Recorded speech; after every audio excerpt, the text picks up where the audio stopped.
you are enjoying how that desire evolves and changes and never ends? You like it that you never get it done?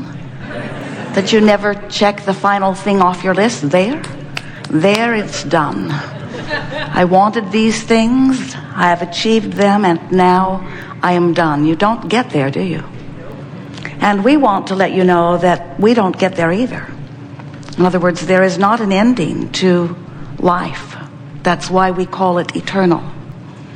And so an important component or prerequisite or basis for eternal life is something to keep calling it forth.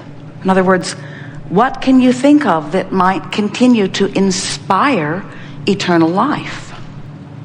Interesting, because many humans stand in their physicality looking to something outside of it for that inspiration.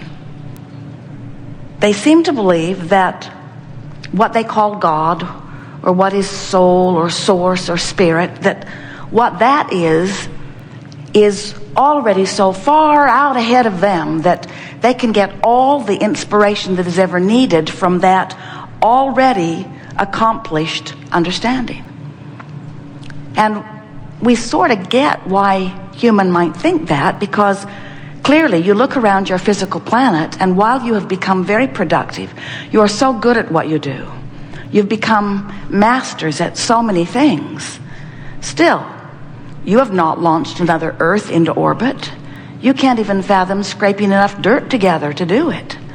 In other words, it's so obvious to anyone who is thinking at all that there is something beyond what is understood from physical perspective that is behind the creation of and the maintenance of and the well-being of this extraordinary life experience out here on the leading edge of planet Earth. An Earth spinning in its orbit in perfect proximity to other planets. That in and of itself must give you pause and must be the basis for your reason to come to the conclusion that there is something really wise out there, and apparently pretty benevolent, because we keep spinning. There must be something. I will seek my inspiration from that. It's a common decision of many humans over the time that man has been here. But we want you to understand that what you call God, or what you think of as source, what you think of as that non-physical spirit from which you have come forth, we want you to understand that that continues to expand and evolve. It's not static and perfect and complete, waiting for you to catch up. It is expanding, and most important for you to understand of anything that you will ever hear from us or any other, it expands because of the likes of you. In other words, you out here on the leading edge of this time-space reality, this furthest most manifested version of creation, as you are here deciphering and coming to your own personal conclusions, sifting through the data of life, knowing what you don't want, and therefore knowing equivalently what you do want, launching constant rockets of expansion, rockets of desire, rockets of preferences. Rockets of expansion is the most important word that we could use. Rockets of expansion. You see, you were non-physical energy before you came into this physical body. Many of you understand that, or think that something like that must have gone on. But what few humans really understand in the intimate way that we want you to, and believe that you will as a result of our conversation here today, what most humans don't understand is that while they were non-physical energy prior to coming into this physical body, even now you are in this physical body, the larger part of you still remains non-physical, vibration, energy, consciousness. The larger part of you still remains as this source energy. So here you are in your physical body, out here on the leading edge, a part of who you really are as non-physical energy, doing just what you knew you would do, just what you came to do, sifting through the contrast for the express reason of new ideas being born to you out of that contrast. And it happens all day, every day. It can't stop happening. When you're sick, you want well. And when you are sick, you want well in a way that you have not wanted well before. When you don't have enough money, you want more money. When someone is rude, even if it's you, you want more niceness. In other words, when you're out of balance, you want to be in balance. There's this constant contrast that causes you to ask and ask and ask and ask and ask. Another way of saying it would be, which causes you to create and create and create and create and create, which causes you to expand and expand and expand and expand and expand. And the source energy part of you, the non-physical part of you, takes that expansion immediately. Now here's something really important to understand. The inner being within you, the source energy part of you, when you launch that rocket of desire from your place of knowing what you don't want, usually, the source within you rides that rocket from the standpoint of knowing exactly what you do want. Because in this vibrational world and in these vibrational waves, there are always two sides to the wave. When you know what you don't want, you know what you do want. The only difference worth mentioning between you as you abide here in your physical body and your inner being who dwells in this non-physical vortex of creation, the only difference worth mentioning between the physical you and the non-physical you is that the non-physical you has trained itself vibrationally to the point that there is no resistance present in the energy that would be discernible by you. Now, we qualified that just a bit because there's contrast in everything, and there are two sides to every wave. We're just telling you that the non-physical wave doesn't have the dips and swings in it that the physical wave does. That's why we label you leading edge. You're sifting through greater contrast, but as a result of that, you're coming to bigger conclusions. You're making more happen through the life that you're living. Now, we come forth to visit with you because you've summoned us in your wanting to understand how all of this works. Not because you need to know what we're going to talk about here today in order for this continuum of eternal life to continue to progress perfectly.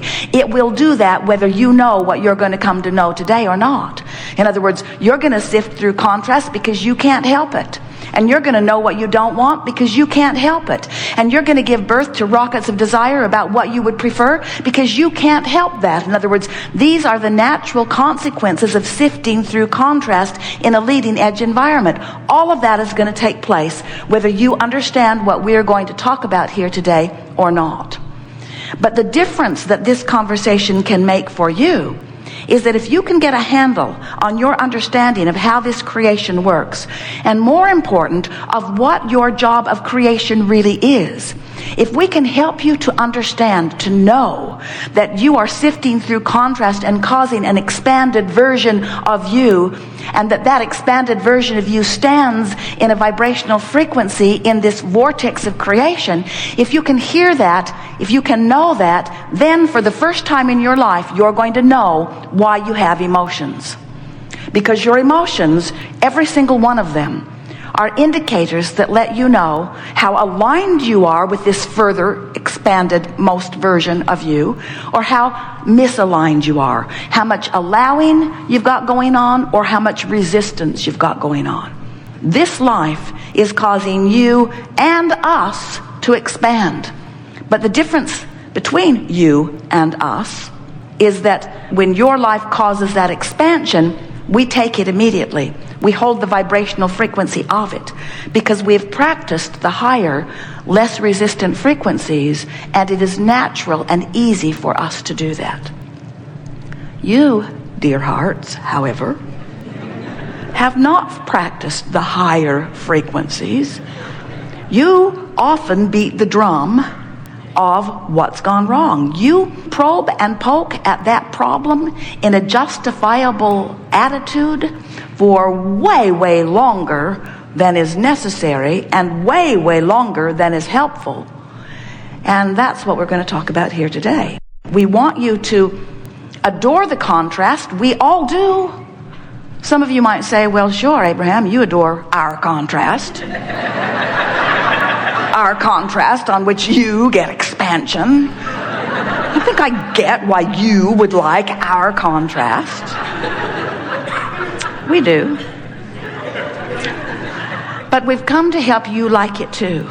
We want you to understand that when contrast causes that expansion, that the most joyful experience of life, whether it is us living it or you living it, is moving into that new expansion.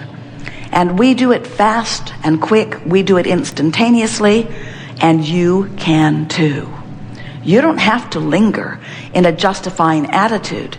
You don't have to explain to anyone why you would prefer that over this. But you do have to stop beating the drum of what you do not want, which was the catalyst that gave birth to the expanded version of you. We have a piece of knowledge that we also want you to have, and that is, while you are the creator of the physical trappings that surround you, you are the creator, attractor of every bit of that.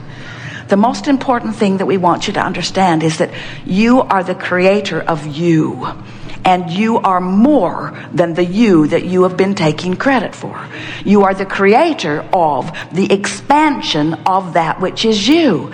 Now, don't get us wrong. We're in this together. In other words, the non-physical version of you is in on this too. But you are the pioneer. You're out here on the leading edge. You're sifting through the big time contrast, and you're coming to the new conclusions. And when you do, we choose the new conclusion that you have arrived at while you linger. And it is our desire that instead of lingering over there in the out of the vortex dumb, that you come with us, that you come more readily, that you tune yourself to the frequency of who you really are, that you tune yourself to the frequency of your furthest, most expanded conclusions and desires, so that you can, while you're in these physical bodies, live the exhilaration of keeping up with who life is causing you to become. The balance of your planet is in good hands. So we're not having this conversation because your world needs to be saved, or your planet is in peril, or you'll be in trouble if you don't hear this. You're all doing just fine. It's all working out great. Really, it is. With one small exception, and that is you as humans are not nearly as joyful as you meant to be. Not nearly as joyful as you meant to be. You said, I am source energy. A part of me will come forth. I will explore contrast, and I will come to new decisions.